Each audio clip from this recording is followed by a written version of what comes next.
ആ ചെന്ന് കയറിക്കോട്ടെ. എന്റെ വീട്ടിൽ കയറാൻ നിന്നോട് അനുവാദം ചോദിക്കണോടാ ഓത്താക്കാരാ ബ്ലഡി ഫൂൾ.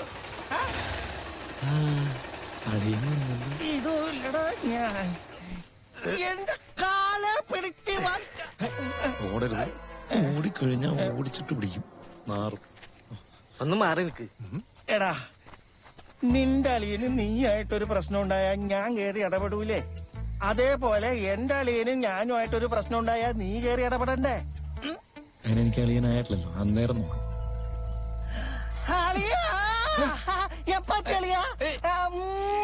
അളിയനോട് ഞാൻ പല പ്രാവശ്യം പറഞ്ഞിട്ട് ഈ താടി മുടിയൊക്കെ വടിച്ചു കിടക്കണമെന്ന്. ഇതൊരുമാതിരി ശവപ്പെട്ടി കിടക്കണ ശവത്തിനെ പോലെ. നമുക്ക് ഇച്ചിരി പുഴമീനൊക്കെ വാങ്ങിച്ച് ഒരു കോഴീനെയൊക്കെ കണ്ടിച്ച് 3-4 ദിവസം ഇവിടെ കൂടിയിട്ട് പോയാലോ? കോഴി ഒന്ന് വിട്ടുപിടി പ്രശ്ന. രണ്ടിലൊന്ന് തീരുമാനിക്കാനാ ഞങ്ങൾ വന്നത്. ഈ പാവത്തിന് പറ്റിക്കാൻ തുടങ്ങിയിട്ട് കുറെ കാലായില്ലേ? നിന്റെ മുങ്ങൽ ഇന്നത്തോട് കൂടി നിർത്തും ഞങ്ങള്. മുങ്ങിന്നോ? ആര്? ഇല്ലളിയാ, കഴിഞ്ഞ ആഴ്ച ഞാൻ വന്നപ്പോ അളിയൻ പുറകെ കൂടെ ഓടിപ്പോയെന്ന് പെങ്ങള് പറഞ്ഞായിരുന്നു. അത് ദശമൂലം ജീരാരിഷ്ടമാകാൻ പോയ